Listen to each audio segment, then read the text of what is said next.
مرحبا، أهلا وسهلا فيكم حلقة جديدة من المساء بالهندسة المعمارية. حلقتنا اليوم معي ضيف عزيز علي، رفيقي فهيم، مهندس مدني. خلوكم معنا. Merhaba Fehim. Merhaba. Kanalıma hoş geldin. Hoş bulduk. Teşekkür ederim. Sefalar getirdin. Sefalar. Fehimciğim, kendine biraz anlatabilir misin? Herkese merhaba. Ben Fehim Çankaya. İnşaat mühendisiyim. Bey de bana kanalına katılıp sizlere bir faydam olacağını düşündü. Ben de kabul ettim. İnşaat mühendisiyim dediğim gibi. 2018 yılında mezun oldum. İstanbul'da okudum. Bu arkamda maketini gördüğünüz projenin başından beri buradayım. Bey'le de bize katıldı. Beraber çalışıyoruz. Evet. Fehimciğim, neden inşaat mühendisliği seçtin? Şimdi üniversiteye başlamadan önce Hı. aklımda herhangi bir meslek yoktu. Yani danıştığım insanların bana verdiği fikir, o zaman neyi iyi yapabiliyorsam ona yönelik. Matematik, fizik, geometri, bu gibi derslerde başarılı olduğum için bunların faydasını görebileceğim meslek araştırdım ve inşaat mühendisliği bunlardan birisiydi. Tabii ki başka alternatifler de vardı. Senin gibi mimarlık da okuyabilirdim. Denedim de biraz. Gerçekten. Evet. Ee, Ama tabii ikisi birden ağır oldu. Tabii. Yürütmesi zor oldu. Sonuçta inşaat mühendisliği seçtim. İstanbul Kültür Üniversitesi'nde başladım ve mezun oldum. Peki ne kadar süre mimarlığı denedin? Üniversitemin ikinci senesinde Hı hı. çift anadal programı diye bir program vardı üniversitede. Hı hı. Belli şartları sağladığım zaman iki bölümü aynı anda okuma şansı veriyordu. Hı. Ama şimdi bu iki disiplin de çok geniş ve zor bölümler olduğu için ikisini birden yürütmek zor geldi bana. Bir tercih yapmak gerekti. İnşaat mühendisliğiyle devam ettim. Ne güzel. Bize ve sevgili seyircilerimize inşaat mühendisliği hakkında ne anlatabilirsin? Şimdi inşaat mühendisliği çok geniş bir disiplin. İçerisinde farklı kategoriler var. Hı hı. Zemin mühendisinden başlar bu, dış cephe mühendisliğine kadar. Arada deprem mühendisliği, çelik, altyapılar, köprü, çok geniş bir alan. Yani bir insan inşaat mühendisliğini seçtiği zaman Hı hı. devamında kendisini yönetebileceği çok farklı alanlar mevcut. Bir inşaat mühendisi ne yapar? Bir inşaat mühendisi yapılacak olan yapının başından sonuna kadar planlaması, tasarlaması, her sürecin de bizzat bulunur ve işlerin sırasıyla doğru bir şekilde gitmesini sağlar. Sağlarım.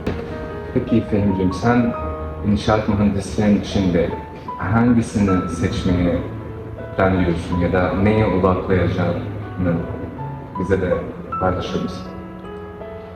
Şimdi ben mesleğe başladığım zaman Hı hı. ve bir rezidans projesiyle başladım. Burada yaptığım iş neydi?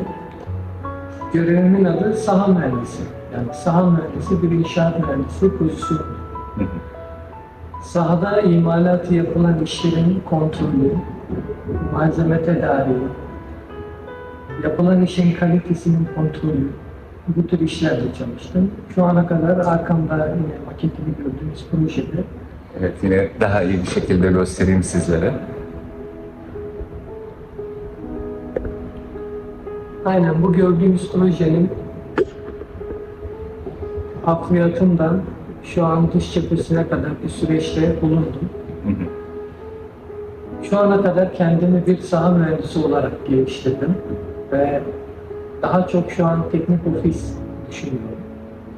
Şimdi bir teknik ofis mühendisliği alanı da mevcuttur. Bu alanda sözleşmeler, anlaşmalar, kullanılan malzemelerin miktarı, iş programının planlaması ve takibi, yani 5 senelik saha mühendisliği tecrübemden sonra teknik ofis mühendisliği şu an bana daha yatkın geliyor. Çünkü bizzat saha mühendisliği esnasında yapılan imalatların, malzemelerin bilgilerini öğrendiğimiz zaman teknik ofiste çalışmak daha avantajlı ve rahat olduğunu düşünüyorum. Peki teknik ofiste çalıştığın zaman sahaya unutacak mısın yoksa devamlı gidecek misin? Şimdi teknik ofis mühendisi olabilmen için zaten sahada çalışmış olman ve malzemelere aşina olman gerek. Aksi takdirde bir teknik ofis mühendisi olamaz. İnşaat mühendislik bölümü seçecek olanları, yeni okuyacak olanları ne tavsiye edersin? İlk tavsiyem, eğer bu mesleği seçip başlayacaksan, meslekle ilgili programlar mevcut, bilgisayar programları. Bunlar çok faydalı. Yani AutoCAD ve Microsoft Office programlarını daha mesleğe başlamadan belli bir seviyeye kadar bilmeniz gerekiyor. Hı hı. Çünkü bunlar sizin kağıdınız, kaleminizdir sahada. Bütün işiniz AutoCAD ve Office programları üzerinden gider. Ama farklı alanlara kayacaksanız çok çeşitli programlar mevcut. İş planlama için Primavera, yapının dayanıklılığını hesaplamak için Etapsat, StafOrCAD, çok geniş bir program yelpazesi. Yeni başlayacak olanların en çok tavsiye edeceğim şey bu programları öğrenmeye başlamak. Tabii ki bir yandan da staj yapıp, yani ömrünü geçireceği bu mesleğin sahada nasıl bir risk verdiğini yaşamalarını tavsiye ederim. Peki şimdi siz bahsettiğiniz programları bir başlayacak olan bu bütün programları aynı anda öğrenmek biraz mümkün olmayabilir.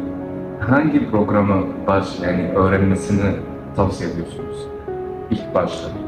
Şimdi öncelikle hangi inşaat mühendisliği disiplini seçerse seçsin, AutoCAD programını bilmek zorunda. Hı. O bir temel. Onu cebimize koyacağız. Evet. Bir temel. Şart. Yine aynı şekilde Microsoft Office. Hangi disiplini seçtiğini fark etmez. Bu iki programı cebimize koyacaksınız.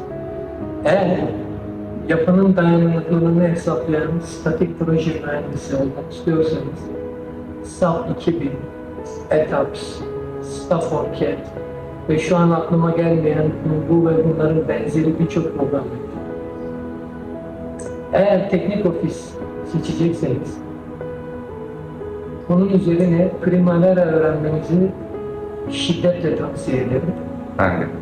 Yani çünkü Ben de. sektör şu an tamamen bu programın üzerine kuruluyor. Öğrenmenizi tavsiye ederim. Primavera sahadaki olan bütün imalatları nasıl, ne zaman yapılacağını yönelik bir program. O inanılmaz faydalı bir program. Teşekkür ederim Fehmi'ciğim. Yani, Bir diğer sorumuza geçelim.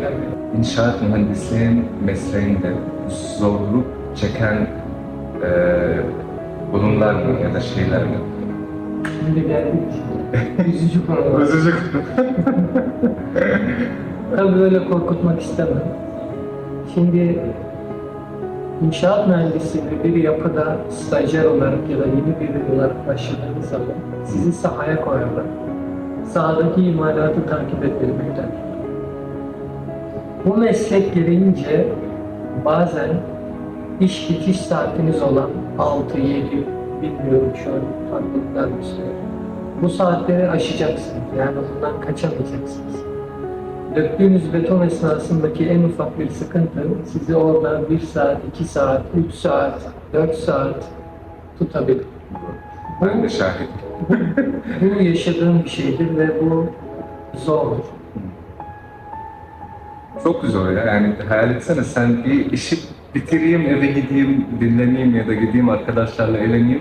Bir şey oluyor, işte kalmak zorunda kalıyorsun. Mesela atıyorum, işin saat 6'da bitiyor, bazen saat 9'a kadar kalman gerekir. O da çok zor ve sıkıcı bir konu. Planlarınızı bozabilir yani. Evet. Kim bozacaktır? Bunlara hazırlıklı olun. Bir diğer zorluk, şimdi sonuçta yapmış olduğunuz yapıda bir imalat sırası. Ve bunlar ince hesaplarla yapılıyor. İnce hesaplarda Milimetrik detaylar vardır bazen. Yani iki farklı imalat birleşim noktaları vardır. Bu noktalarla hata kabul etmez meslek. Bunun için tecrübe gerekir. Çok kritik bir- Evet. Zaman ilerledikçe zaten bu ince detaylara tecrübeyle hakim olup yanlışı ve doğruyu görürseniz bunların önüne geçersiniz. Ama mesleğin başında hatalar yapacaksınız. Ama hata yapmaktan korkmayın. Çünkü ne kadar yanlış yaparsanız doğruya o kadar yaklaşıyorsunuz. Fakat yanlış yaparken bile bu meslekte dikkatli olmanız gerekir. Yaptığınız her şeyin fizik ve geometri temellerine uygun bir şekilde açıklayabileceğiniz bir başka mühendisin sizin dilinden anlaması gerekir. Şöyle bir konu mevcut. Şimdi yeni başlayan bir mühendis aldığı maaştan memnun olmayabilir. Çünkü siz Çok yaşanıyor. yeni başladığınız zaman size üniversitede bu sahada yapılan imalatlar anlatamaz. Burada gördükleriniz ve okulda gördükleriniz başka şeylerdir. Çok farklı. Evet. O yüzden siz ilk başta sadece öğrenen bir kişi olduğunuz için ve firmaya aslında fazla bir katkınız olmadığı için istediğiniz maaşı alamayabilirsiniz. Fakat tecrübe ve zaman bu meslekte maaşınızı hızlı bir şekilde yükselir. Ağzını sağ. Geçeceğiz diğer soru.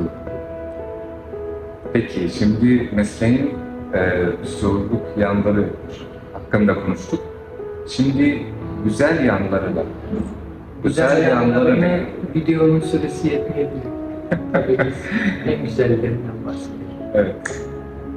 Şimdi sen de bizzat bilirsin ki burada bir imalata başlayıp başından sonuna kadar takip edip sonuçta ortaya bir ürün çıktığı zaman o zaman kendinizi bir mühendis olarak hissediyor ve ortaya güzel bir şey çıkarmanın verdiği mutluluk sürekli sizde kalıyor. İnanılmaz güzel bir hissiyat. Evet.